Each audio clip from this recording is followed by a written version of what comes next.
Este es Buda. Es el fundador de una doctrina filosófica y religiosa originaria del norte de la India, que después se extendería por toda Asia. Vivió durante el siglo VI a.C. Este es Confucio, filósofo y reformador social originario de la China central. Vivió también durante el siglo VI a.C. Lao Tse fue otro pensador y reformador religioso nacido en la China central que vivió también durante el siglo VI a.C. Este es el profeta Daniel, pintado por Miguel Ángel en el techo de la Capilla Sixtina del Vaticano. Vivió en el siglo VI a.C. Este es Zoroastro, también llamado Zaratustra. Fue un líder religioso de origen iraní que vivió durante el siglo VI a.C. Este es Mahavira, el fundador del jainismo. Vivió en el noroeste de la India durante el siglo VI a.C. También durante el siglo VI a.C., en Grecia hubo numerosos pensadores y filósofos que destacaron por sus trabajos y enseñanzas, como Pitágoras, Tales de Mileto, Anaximandro y muchos más. A lo mejor te estás preguntando qué tiene todo esto que ver con el arte contemporáneo y con la cultura del siglo XXI en la que actualmente nos movemos. Bien, buena pregunta. Fíjate en esta obra de un artista contemporáneo español que se llama Roberto Urbano. Se titula Rumbo a la Cólquida. Este título hace alusión al mito griego de los argonautas que viajaron desde Grecia, con Jasón al frente, hasta la región de Cólquida, en Asia Central, para hacerse con el vellocino de oro. Es decir, en la cultura actual hay obras de arte que solo se entienden en relación con elementos de las culturas antiguas. Y en el arte de todos los tiempos siempre se pueden encontrar elementos que hacen referencia a creencias religiosas y a relaciones interculturales entre diferentes pueblos de cualquier parte del mundo. El arte siempre tiene que ver con la religión, con la situación geopolítica y con cualquier asunto que afecte a las personas, sea el que sea. El arte siempre tiene que ver con todas las cosas que afectan a la vida y a los problemas de los hombres de su tiempo. Y en esas cosas suelen estar presentes las cosas de tiempos pasados. Esto es así porque los hombres tenemos memoria y tenemos historia, y por eso tenemos cultura y somos capaces de crear civilizaciones y sociedades organizadas con creencias, costumbres, valores y principios comunes. En este mapa del mundo tenemos la situación geopolítica en el siglo VI a.C. Las grandes potencias de aquella época eran el imperio persa aqueménida, que se extendía desde la India hasta Grecia, y el imperio de los escitas al norte. La civilización hindú se encontraba muy fragmentada políticamente. Lo mismo ocurría en la zona ocupada por la cultura china. Los personajes que hemos mencionado al principio se sitúan precisamente en estos territorios: Lao Tse y Confucio en China, Buda y Mahavira en la India y Zoroastro en Persia. Por cierto, el profeta Daniel, aunque era judío, vivió toda su vida y murió en Babilonia. Esta ciudad había sido capital del imperio asirio siglos atrás. En el siglo VI a.C., Asiria formaba parte del imperio persa de los aqueménidas. E Israel también. Los judíos habían sido expulsados de Israel a principios del siglo VI a.C. por los persas, que además habían destruido y arrasado por completo la ciudad de Jerusalén y el templo de la antigua alianza construido por Salomón siglos atrás. Las visiones del profeta Daniel narradas en la Biblia tuvieron lugar en Babilonia, en la época del destierro. En el libro de Daniel se cuenta que el rey persa, para ejecutar a este profeta judío, mandó que fuera arrojado a un foso de su palacio en el que se guardaban unos leones hambrientos. El profeta no sufrió ningún daño porque, milagrosamente, los animales le respetaron la vida. Este relieve tallado en piedra se encuentra en uno de los palacios de la ciudad persa de Persépolis. Es del siglo VI a.C. Vemos a un león devorando a un toro. Con sus poderosas zarpas el león sujeta al animal y a la vez clava sus dientes sobre su lomo. El toro no tiene escapatoria, levanta sus patas delanteras y vuelve la cabeza impotente y resignado.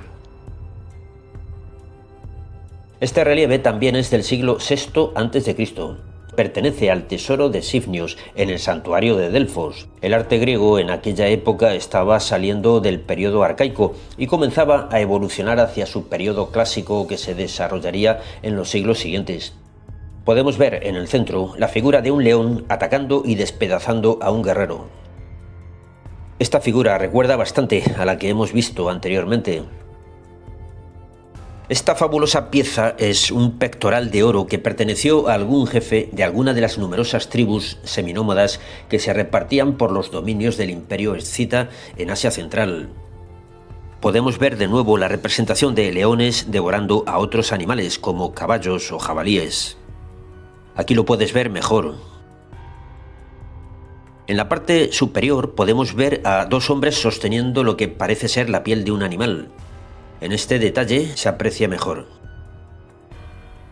A mí esto me recuerda al mito del vellocino de oro, es decir, a las aventuras de Jasón y los argonautas. El vellocino de oro era la piel de un carnero.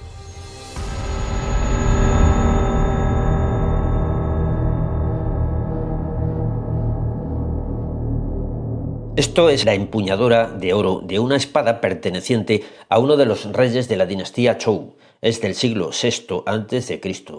En ella se representan una serie de dragones entrelazados en una enrevesada filigrana que solo un experto orfebre podría haber llevado a cabo.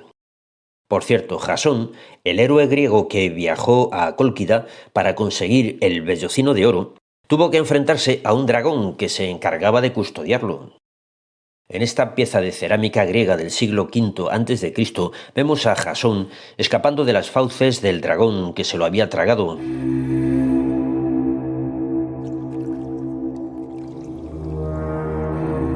La que está a la derecha es la diosa Atenea, la diosa de la inteligencia. Lleva una lanza en su mano derecha y una lechuza en la izquierda. Va cubierta con un casco en el que se puede ver la figura de una esfinge o un león alado. Lleva también una coraza para protegerse el pecho. Atenea era la diosa protectora de los atenienses. Lo que se ve por detrás de Jasón es un árbol, con la piel del cordero sagrado colgada en una rama. Por cierto, en una de sus visiones, Daniel profetizó que un rey procedente de Grecia conquistaría todo el imperio persa. Lo que él vio en sueños fue un macho cabrío con un gran cuerno en su frente que embiste y mata a un carnero. El ángel Gabriel le explicó el significado de la visión. El carnero representa al imperio persa y el macho cabrío representa al reino de Macedonia. Alejandro Magno sería el rey en quien se cumpliría 3 siglos después esta profecía de Daniel. La cultura helénica se extendería entonces por Oriente Medio en los siglos siguientes. En el siglo VI a.C., en Mesoamérica, la cultura olmeca, que había florecido años atrás, estaba iniciando su declive. Los olmecas son los que habían tallado en piedra estas monumentales cabezas. En la península ibérica, el siglo VI a.C. coincide con el esplendor de la cultura de Tartesos. Estas piezas fabricadas en oro son de aquella época. Se encontraron en el yacimiento del Carambolo, en Sevilla. Lo que tienen en común todos los pensadores que en el siglo VI a.C. elaboraron sus enseñanzas religiosas y filosóficas es la idea de que por encima de la multitud de divinidades y seres espirituales que poblaban los cielos y los infiernos, debería existir un ser superior que sería causa y origen de todos ellos y de todo lo que existe. Este ser sería propiamente el único y verdadero Dios y estaría situado en un plano de absoluta trascendencia respecto a todos los demás seres del universo, tanto espirituales como terrenales.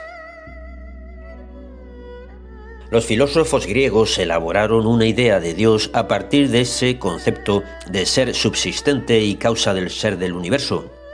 Los filósofos y maestros religiosos de Oriente desarrollaron esa misma idea.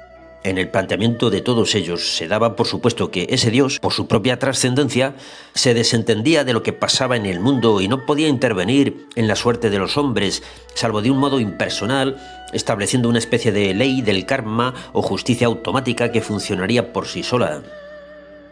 En ese planteamiento, el cuerpo del hombre se entendía como una cárcel de la que habría que liberarse mediante la muerte. Pero lo que se liberaba así no era el hombre, sino solamente su parte espiritual. Y eso en el caso de que en su vida hubiera sido capaz de actuar rectamente y hubiera logrado purificarse de todos los deseos carnales. El filósofo griego Platón, en el siglo V a.C., compartiría esta visión.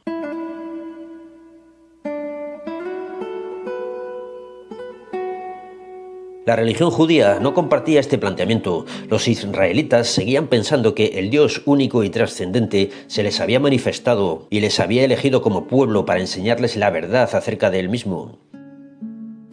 Los judíos pensaban que si un hombre rezaba a Dios, era escuchado y podía a su vez escuchar lo que Dios le decía. La idea de que la justicia de Dios incluía la salvación del cuerpo y del alma de los hombres, solo en la religión judía podía desarrollarse. Antes del siglo VI a.C., todos los pueblos eran politeístas y todas las religiones eran politeístas, excepto la religión judía.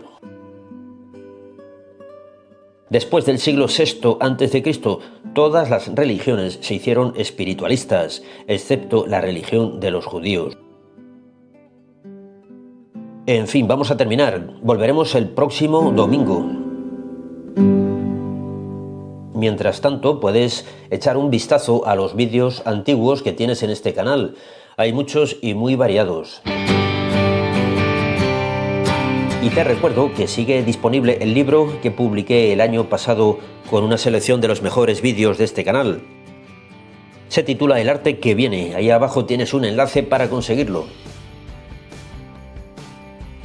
Y nada más por hoy, amigos. No te olvides de poner un me gusta y escribir algún comentario o sugerencia o petición especial para los próximos vídeos de algún tema que te interese. Y suscribirte, por supuesto. Y si ya estás suscrito, a lo mejor te puedes plantear apoyar este canal en mi página de Patreon desde $1 al mes. Hasta el próximo vídeo. Adiós.